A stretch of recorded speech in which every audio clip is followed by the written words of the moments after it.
Good people, nowadays, everywhere you look, it seems like a theme of our current society amongst many is the inability to say when you're wrong. Well, this is totally not going to happen in this video because today I'm going to say that I was dead wrong about my NBA's finals pick. I try to tell y'all this video is probably gonna be shorter than this series is gonna be because at the start of the series, I picked the Mavs in six, in spite the fact that I knew that Boston had the best record in the NBA this season, winning the East by 14 games. I picked the Mavs even though I knew that the Celtics in the regular season had the fifth highest point differential in the history of the league, and the four teams above them who had better ones won the title.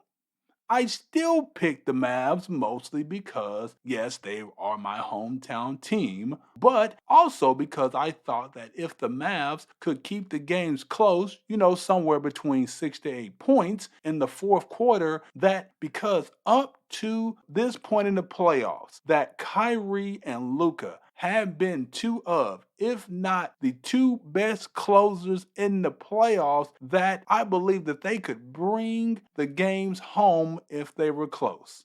Outside of game one, where Boston never, let their foot off the gas in that game and blew the Mavericks out, games two and three in the fourth quarter were close. Granted, I know that Boston had jumped up, to big leads in each of those games. I thought that once Dallas fought back and got those games close, that Boston would fold, but, well, they didn't. Looking at both games, Boston had let those huge leads slip down to below 4 points in both of those games. But Luca and Kyrie couldn't close. Look, if we actually look at the breakdown in their scoring in the fourth quarter, the money quarter, they say, the quarter to make you famous, for both of those games, starting with game three, Luca scored a whopping 3 points in that quarter on, let's just say, terrible shooting.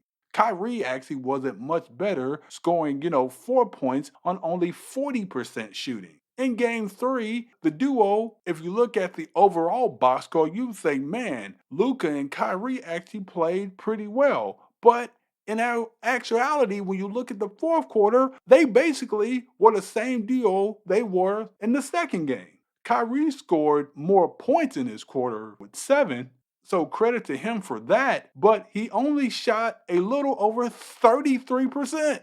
Luca only had 2 points on 20% shooting and fouled out with a little over 4 minutes left in the game. So, yeah, without our two best players playing their best in the most critical quarter in the game, the Mavs were not going to win those two games, and they were not going to win this series, and it looks like they are not.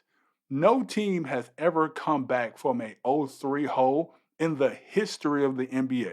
As a matter of fact, the only time this has ever happened in the history of sports was the 2004 Boston Red Sox in the ALCS by beating the Yankees. And then in the NHL, it actually happened three times, I believe. One of those was with the 42 Maple Leafs beating the Detroit Red Wings, the 75 New York Islanders beating the Pittsburgh Penguins, and then the 2010 Philadelphia Flyers beating the Boston Bruins. Oh yeah, I actually forgot. It's actually not three times, it's actually four times, because I think in 2014, the Los Angeles Kings, I think, beat the San Jose Sharks. So four times in hockey. Man, I guess in hockey, if you down 0-3, you might be able to come back a little bit. But anyway, if I were a betting man, I wouldn't recommend doubling down on your bet if you actually picked the Mavs to win this series like I did. Hey, let's just take the L on this one. Credit to the Celtics, though, for not only dominating this series, but these playoffs. The Celtics are now 15-2, and if they complete the sweep of the Mavericks, the Celtics will have the fourth highest playoff win percentage in history,